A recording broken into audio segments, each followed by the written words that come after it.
భూతాన్ని బంధిస్తేనే ఆంధ్రప్రదేశ్కి భవిష్యత్. జగన్ అనే రాజకీయ రాక్షస భూతాన్ని బంధిస్తేనే ఆంధ్రప్రదేశ్ అభివృద్ధి బాట పడుతుంది.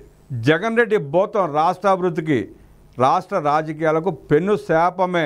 అధికారం కోసం దేనికైనా సిద్ధపడే ఔరంగజేబును జగన్ రెడ్డిలో చూడొచ్చు. మరోసారి ముఖ్యమంత్రి పదవి కోసం ఏమి చేయడానికైనా సిద్ధపడగలనని ఇప్పటికే తన చర్యలతో నిరూపిస్తున్నాడు జగన్ రెడ్డి. నిజానికి 2024 ఎన్నికల్లో తగిలిన చావు దెబ్బతో రాజకీయ భూతం భూస్థాపితమైందనే అనుకున్నారు చాలా మంది. కానీ తనలోని వికృత కోణాన్ని కొత్తగా ప్రదర్శిస్తున్నాడు జగన్ రెడ్డి.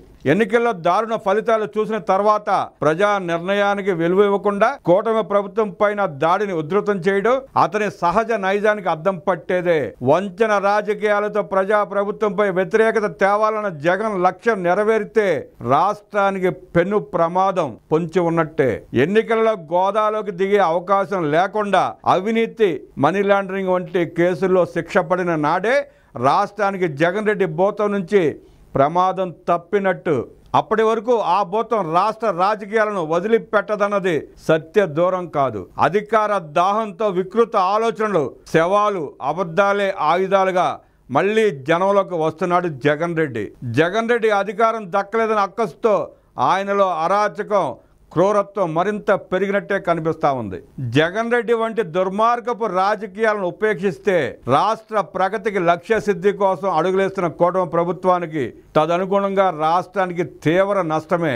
జగన్ రెడ్డి 5 ఏళ్ల పాలనలో తీవ్రంగా నష్టపోయిన రాష్ట్ర ప్రజలు 2024 ఎన్నికల్లో సమీకృతమై వైసీపీకి చరమగీతం పాడిన సంగతి తెలిసిందే. ఇప్పుడు జగన్ రెడ్డి అరాచక రాజకీయాన్ని ఉపేక్షిస్తే 2029 నాటికి పరిస్థితిని తనకు అనుకూలంగా మార్చుకోవడానికి దేనికైనా సిద్ధపడతాడన్న భయాందోళన రాష్ట్ర హితవు కోరుకునే వారిని వెంటాడుతోంది. జగన్ రెడ్డిపై ఉన్న అవినీతి కేసులలో కదలిక లేకపోవడం పట్ల ఆందోళన వ్యక్తం చేస్తున్న ప్రజలు జగన్ రెడ్డిని కట్టడి చేసే విషయమై సీఎం చంద్రబాబు దృష్టి పెట్టాల్సిన అవసరం ఉందంటున్నారు. రాజకీయ కక్ష సాధింపులకు తాము దూరమని సీఎం చంద్రబాబు చెప్పడాన్ని స్వాగతించాల్సిందే, కానీ తప్పు చేసిన వారిని వదిలిపెట్టడం రాష్ట్రానికి క్షేమకరం కాదు అంటున్నారు.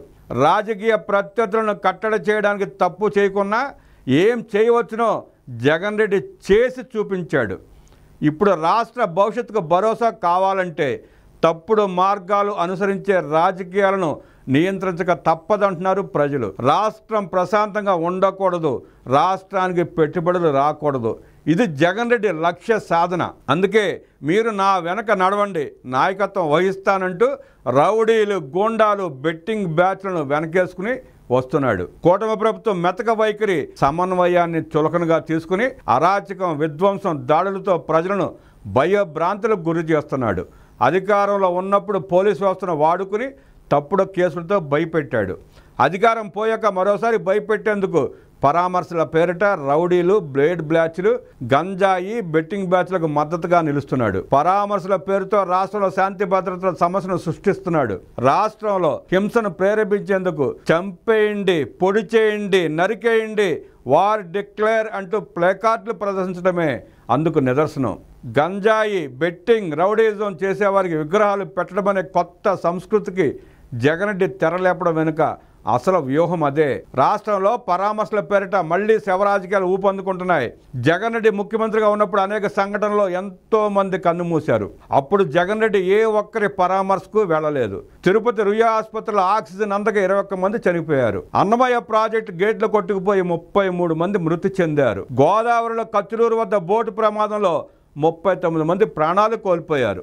ఇవన్నీ జగన్ రెడ్డి అధికారంలో ఉన్నప్పుడు జరిగిన సంఘటనలు. ఆనాడు ఏ ఒక్క బాధిత కుటుంబాన్ని జగన్ రెడ్డి పటాటోపంతో వెళ్ళి పరామర్శించింది లేదు.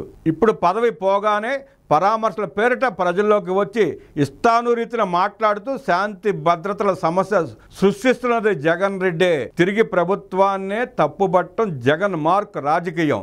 జగన్ కుటిల బుద్ధిని ఉపేక్షిస్తే మున్ముందు మరింత భయంకరమైన పరిస్థితులు తలెత్తవచ్చు. అధికారం కోసం దేనికైనా సాహసించే ప్రమాదం లేకపోలేదు. ఈ విషయంలో ప్రజల అప్రమత్త లేకుంటే సమాజానికి తీవ్ర నష్టం. తెలుగుదేశం, చంద్రబాబు సారథ్యంలో ఏపీ ప్రభుత్వం అభివృద్ధి సాధించి ప్రజలు సుఖ సంతోషాలతో ఉంటే తనకిక పుట్టగతులుండమన్న భయం జగన్ రెడ్డిది. మళ్లీ అధికారం దక్కదేమోనన్న దుర్బుద్ధితో వికృత క్రీడకు తెరలేపుతున్నాడు జగన్ రెడ్డి. చంద్రబాబు రాష్ట్ర అభివృద్ధి కోసం తపన పడుతున్నారు, సర్వశక్తులు ఒడ్డుతున్నారు. జగన్ రెడ్డికి ధనం, అధికారం కావాలి, రాష్ట్ర అభివృద్ధి అవసరం లేదు.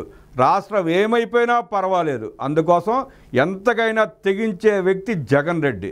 జగన్ రెడ్డి అనే భూతం రాజకీయంగా భూస్థాపితమైతేనే రాష్ట్రంలో పెట్టుబడులు పెట్టడానికి పారిశ్రామికవేత్తలు ముందుకొస్తారు, రాష్ట్ర అభివృద్ధికి బాటలు పడతాయి. రాష్ట్రంలో జగన్ రెడ్డి భూతం వికృత రాజకీయాలు చేసినంత కాలం రాష్ట్ర అభివృద్ధికి ఆటంకమే. పాలనా వ్యవస్థలను గాడిలో పెట్టడానికి, ప్రజల భవిష్యత్తును తీర్చిదిద్దేందుకు సీఎం చంద్రబాబు సర్వశక్తులు ఒడ్డుతున్నారు. మంచిదే, కానీ ఓటమి దెబ్బతో ఫ్రస్ట్రేషన్లో ఉండి పిచ్చి పిచ్చిగా మాట్లాడుతున్న సైకోలను ఏరేయకపోతే ఏపీకి ఎప్పటికైనా ప్రమాదమే. రాజకీయ పక్షాలు, ప్రజలు ఈ విషయాన్ని గుర్తెరగాలి. ప్రధాని మోదీ మార్గదర్శకత్వం, సీఎం చంద్రబాబు నేతృత్వంలోని అగ్రగామిగా అభివృద్ధికి చిరునామాగా రాష్ట్రం మారిందన్నారు డిప్యూటీ సీఎం పవన్ కళ్యాణ్. ఆంధ్రప్రదేశ్ రాష్ట్రాన్ని అభివృద్ధికి చిరునామాగా మార్చి దేశంలోనే అగ్రగామిగా తీర్చిదిద్దేందుకు కృషి చేస్తామని రాష్ట్ర ఉప ముఖ్యమంత్రి పవన్ కళ్యాణ్ ఉద్ఘాటించారు. గత 5 ఏళ్లలో జరిగిన అభివృద్ధిని ఏడాది కాలంలోనే చేసి చూపిస్తూ ప్రజలతో పాటు పెట్టుబడిదారుల విశ్వాసాన్ని నింపడానికి కృషి చేశామన్నారు.